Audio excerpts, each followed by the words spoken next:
There we go, the motor mount is out. We're gonna put this nice fancy new one in. This is a one-piece motor mount. So meaning one piece, like the rubber and the metal and everything is all currently one piece. And I know you might be thinking like, what are you talking about? Well, because here's the old one. This was a two-piece. So that's two-piece. It's not supposed to be two-piece, but it's kind of what happened.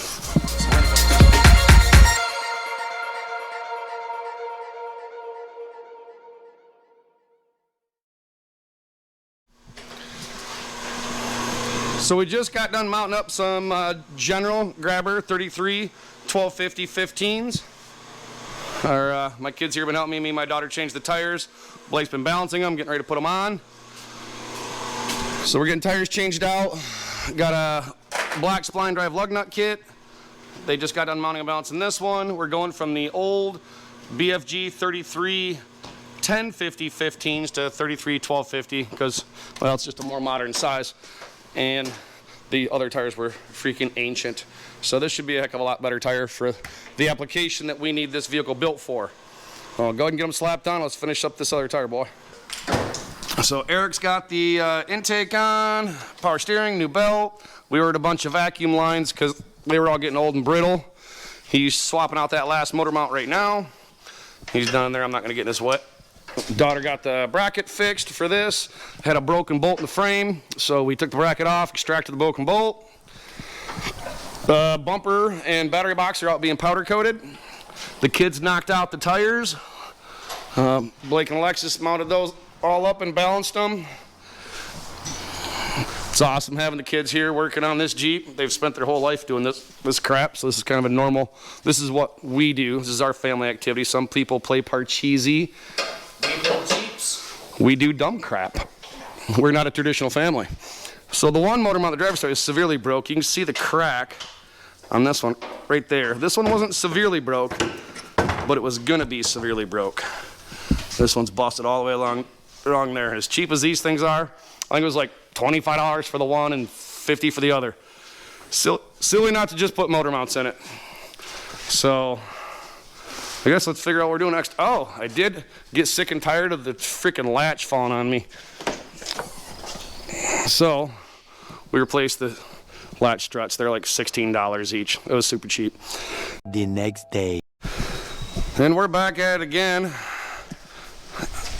Got my kid here. She's going to help me today. She's going to start changing out shocks, sway bar links, and bushings. And then my boy's going to be working on some stuff in there. I'm going to start putting headlights back in. So you're going to do the shocks, sway bar links, and bushings, and then we'll start doing control arms? All right. So she's going to take the wheel off and start getting all the new shocks ready. All right. She just got the lower shock bolts out.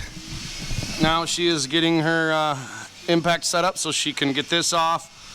Probably going to have to hold the shock shaft with a pair of vice grips because it spins pretty freely. And zip that bad boy out of there. All right, hold on, I'll hold the vice grip for you. Okay. Ready? Yep. Hit it. And there you go. Hold the shock out. Now we're gonna put together the new shocks. We'll show you how we put the bushings in. I just kind of get this jammed in there lightly. Start driving it through until it's toolbox. As soon as it hits toolbox, get it pretty much set in like that. Silicone lube is your friend here. Spray it liberally.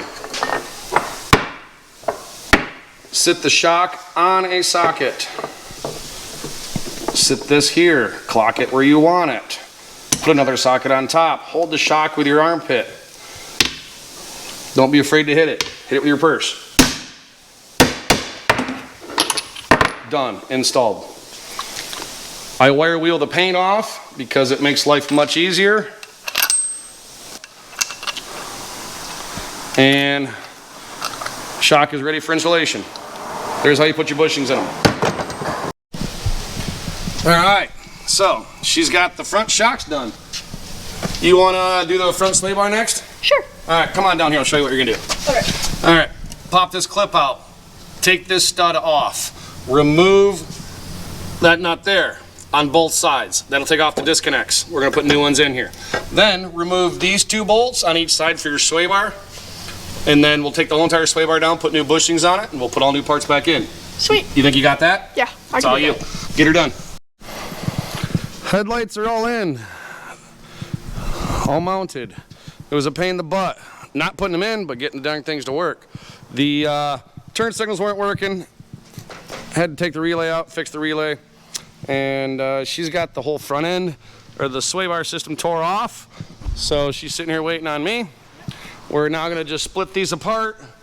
We picked up brand new bushings, slammed some new bushings in there. Then we gotta set up the new disconnects.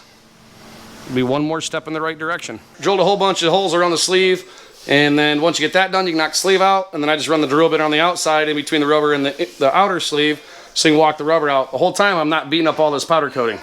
So that's why I do it that way. Can you just probably beat the crap out of them or something? Sure, probably, but I try not to.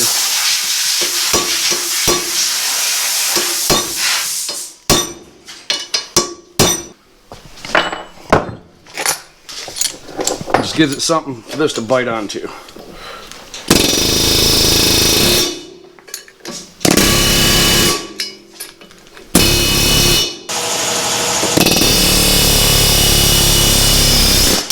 When you get done doing that, you'll put a couple big burrs in it. So I just take a file real quick.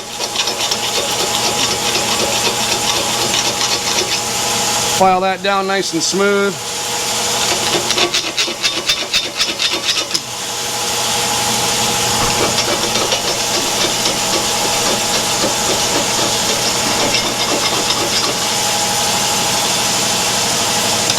Just like that.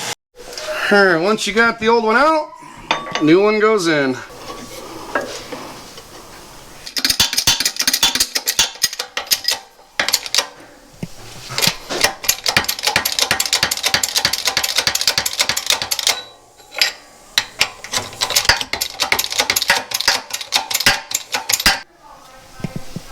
There we go, just like new.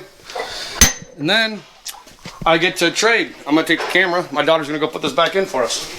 Several days later. All right, I wanted to give everybody an update here on the Grand Cherokee. We've been sparing you all the boring details. We did new links, new shocks. We're getting ready to rebuild the rear arms and put all the updated rear bushings in. Eric is currently running a vent line for the axle. These are the old axles. This is the 35. It's got the low pinion 30 up front.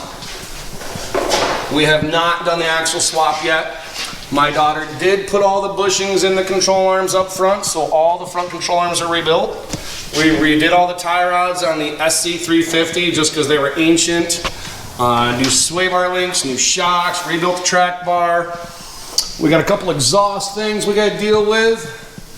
Underneath this looks super, super clean and nice. There's just no rust anywhere. It is absolutely beautiful under here. So we're just trying to finish up some more minor details underneath here. And we got a couple more things to deal with up top.